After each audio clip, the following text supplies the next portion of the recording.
cari butuh perak. Pergi pasar malam tak ada. Memang kalau ada pun bukan super kita orang. Dia ada tempat je ni. Dia butuh perak ni banyak orang boleh tulis. Tapi kalau aku makan dia tahu Untung. Mungkin betul ada dua. Tapi kalau orang biasa makan atau sini tak sama ke betul. Kebanyakan orang cakap macam tu lah.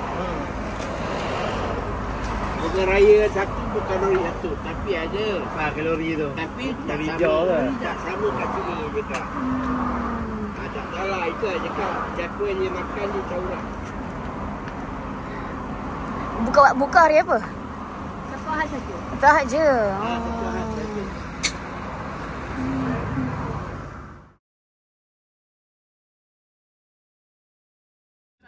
Peminat butuh perak.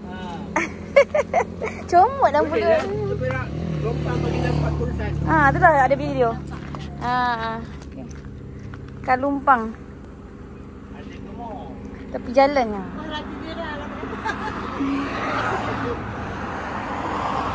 Yang kiri ni apa?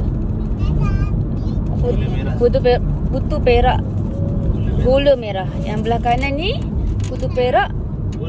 Gula putih. Sedap. Sekejap. Tu yang gula putih kan? Orang Perak yang tahu rasa dia macam mana. Ada abang ni. Kenal barang. Tu Saya mau kenal barang apa? Kenal barang. Dia putu Perak. Ori perak ni. Kita cuba gula merah pula.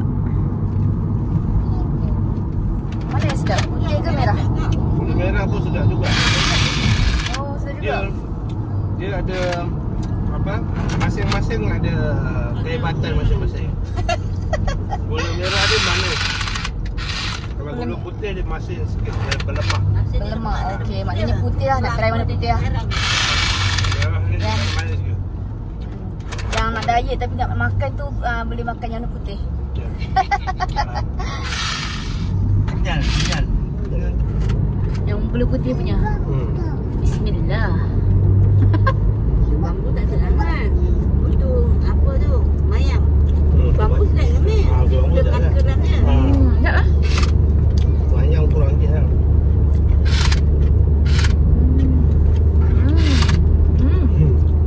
Ada orang macam Kalumpang.